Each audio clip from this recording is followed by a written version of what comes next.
I'm more than happy to rewatch this because I just want to see what happened again. The Pacers. I mean, damn, bro, it's the Pacers. We talked about this, and honestly, I said to myself, OKC in 6. I still stand on that. I still think it's OKC in 6, but they have an opportunity to take a commanding lead with another win on Sunday. So, just want to see how. Right? Yeah, they should have played that double big. They 100% should play double big. What the fuck? I can see why they won't, because they're gonna ignore Hartenstein. So it makes the space like this looks like a regular fucking season game, bro. It's the NBA Finals. Adam Silver, what's up, bro? What's going on? What's going on, man? What's going on? Basic ass court. Basic ass uniforms. Don't know where it's televised. It was the lowest watched game 1 since the merger. What's that about? We talking about Team World. You're talking about Team fucking World, bro. You need to worry about finals, man. Let the season play out. Let the season play out. Worry about the season in its entirety. You're so busy. You're so worried about the regular season. You're ignoring the playoffs now. No. I won't stand for that. I won't. I don't know about y'all, but I won't. Get it together, Adam. You need to worry about the playoffs, because that's the best part of this product you have here. It's the playoffs. Come on now. Just lock in, man. Just lock in. Okay, that's fine.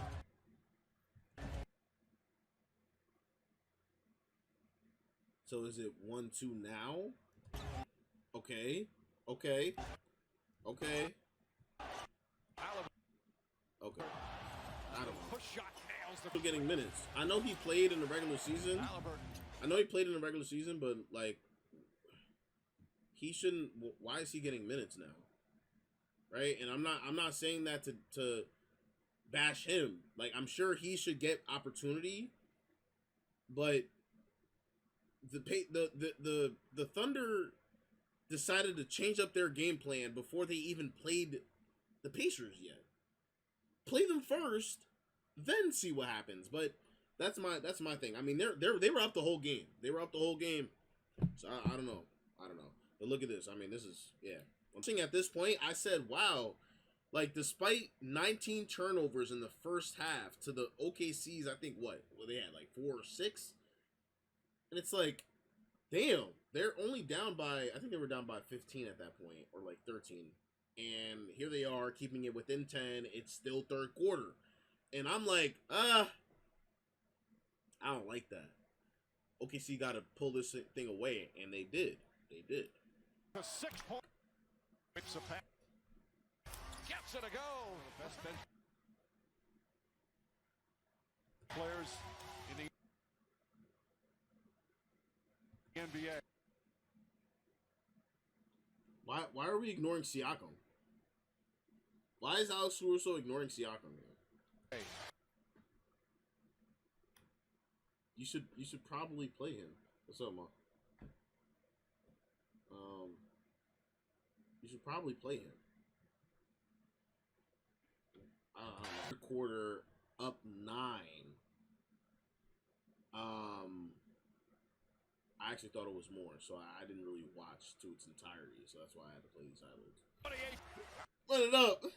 Let it up. That's crazy. That's crazy work, bro. At the last part of this game, it really was just everybody, bro. We had a Naismith, bro. Ever since they went up their biggest lead, Siakam 3-pointer, Miles Turner 3-pointer, Andrew Nebhart 3-pointer, Aaron Naismith 3-pointer, Tyrese Haliburton layup.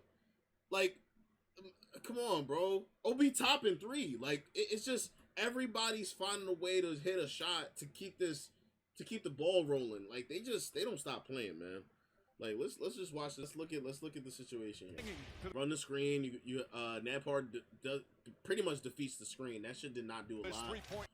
It did enough for Shea to get free and have vision. Okay, we have Tyrese Halliburton getting ready to dig down on this, so he digs down. All right. As you come here, look at where Alex Caruso is. Look at where Alex Caruso is. Matter of fact, look at where Lou Dort is. Shea gotta hit that shit one more time. You just gotta make the extra pass, right? And you know this pretty much seals the game. I think that this, if he gets a bucket here, right, it now becomes a 5-point game, right? Now let's say that the Pacers hit a 3, right? Come back down. Time is way down, like it's way less. You know, Shea could just run out the clock. You know, a lot of things like that. You really couldn't. If it's a 5-point game, you wouldn't. But they'll find another way to score the basket. If they can get a foul, right now it's 4. You know, 30 seconds left at that point probably. So, yeah, no, this is a big miss. I hope to see him pass the ball. Shot block. Siakam throws it back. Shea, seriously though, I'm not gonna lie. Like, kudos to the Indiana Pacers, bro, because like they dead ass have they found themselves a superstar at this point. I gotta, like, I understand 14, 10, and 6. That's not superstar numbers, bro, but he's still impacting the game some way. Like Tyrese Halliburton finds ways to be effective no matter what it is. Like, and honestly, we know him best for his playmaking. That's his strong suit, real shit. But you know, I gotta give it to him, man. He's great. I'm gonna give him a year for that. Yeah. A year for that one. You know what I'm saying? So, yeah, no, he's definitely one of them ones. He's definitely one of them ones. So, but this is great for the NBA. I hope everybody knows that this is great for the NBA. I understand that people want dynasties, and I think that that's going to happen eventually. I'm wondering what team's going to be that way. OKC could, but they have to win this, right? They're down 1 right now, so they got to win this. But parity is interesting because it shows that there's all these teams are all very, very good. Like, they're all capable of winning a championship, right? There's not one team that's dominating everybody, and you know the Pacers may have a chance to do that too with their formula. I mean, they just play for all 48 minutes. They don't stop playing until the game's over. And honestly, that's been their key this whole playoff run. And I hope that teams will adopt that and find ways to adopt that, the running scheme, because a lot of teams will try to slow things down to gather energy, and it's like, no, you need to train yourself to prepare to play for 48 minutes of basketball in order for you to win to its entirety. You feel me? Yo, good looking for the follow. Happy Goose. Good looking for the follow. Welcome to the regime. But yeah, you gotta really like poise yourself to be in those situations, bro. Real shit. Like, I'm not gonna lie. I'm doing good, brother. How are you? And honestly, like, I think the league is in good hands. Bro. With your schedule, copy that. I will do that right now, actually. Here. Oh, you put your... Here, I'll put my Discord in.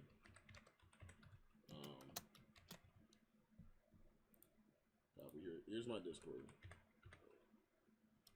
I'm gonna pin this. Yeah, so I think the league's in good hands, guys. I think the league's in good hands. That's why I really want to say there. Like, I think the league's in good hands.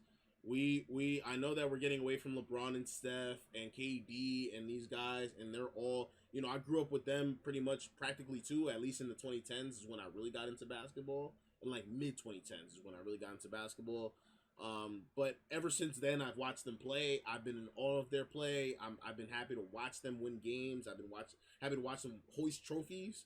And I know that we're getting into an era now where it's the youth. It's the youth that's coming in. It's the next generation that's coming in. And I think that Shea, Tyrese Halliburton, Cade Cunningham, Paolo Banchero, Trae Young, right? De'Aaron Fox, Tyrese Maxey. Who else can I name, man? Like, I'm not naming everybody, but it's just the truth that we have a lot of good players that will bring viewers, right? Like, they're good players, man. And it's good basketball. Trust me, it's good basketball. So yeah, no, I'm excited. I'm excited for this new chapter. of the NBA and seeing where these new players are gonna, sprout to. Jalen Brunson. I didn't even say Jalen Brunson's name. Like, Anthony Edwards. I'm surprised I didn't even say his name. And it's like you keep the list keeps rolling on and on, guys. So I'm excited for that. I'm truly excited for where it's gonna go. I love basketball, bro. I'm a football guy, but I do love basketball. Honestly, it's a great sport. It's a great sport. All right. So as for the game, I didn't even say anything about the game in this entirety. So after watching this game, I wanna just point out a couple things. The Pacers won this game simply because they had everybody going, and they did not. It wasn't hero ball because remember, and I'm not gonna sit here and bash Shea for the way that he played in this game because I think that Shea was an integral part of them keeping that lead. Shea was doing well. Shea was a great player. Shea had 38 points, I think 5 rebounds and 4 assists. He had a great game. He had a solid game for himself. Okay? But that's not the point, right? You like the Pacers had more than 5 players scoring 10 plus points. That's the Pacers' strength, bro. They're able to get players throughout their roster to maximize their potential whenever they're on the court. And I think that OKC can do the same thing, but Shea can't. You can't have 4. You can't average 4 assists in this series, bro. You can't. You just flatly can't. Not against this Pacers team because you're gonna need everybody. You're gonna need You're gonna need everybody to win, right? Because if it's just Shea had 38 tonight. It didn't matter. It didn't matter, right?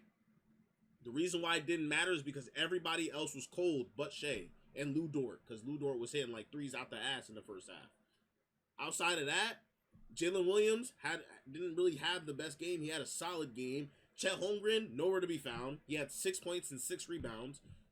Isaiah Hartenstein came off the bench and performed better than he did. So that lineup that they had to start, I don't know why they did that, right? They got to find a way to have a more effective lineup. They have to find a way to get the ball moving way more, right? If you're going to get the ball to Lou Dort, let's see if we can try to get that to Jalen Williams in the spot up. Let's see if we can try to get that to Cason Wallace in the spot up. Let's see if we can try to get that to Alex Caruso in the spot up. Or let's see if we can get Isaiah Hartenstein into these actions, right, to help Shea set up. And remember, Hartenstein's a great player. That's why I was surprised they took him out the lineup. If you run him in these pick and rolls, Chet Holmgren could be at the spot up. While Isaiah Hartenstein is rolling to the basket, so it makes the offense so much more dynamic if you're playing 2 bigs, right? So much surprise.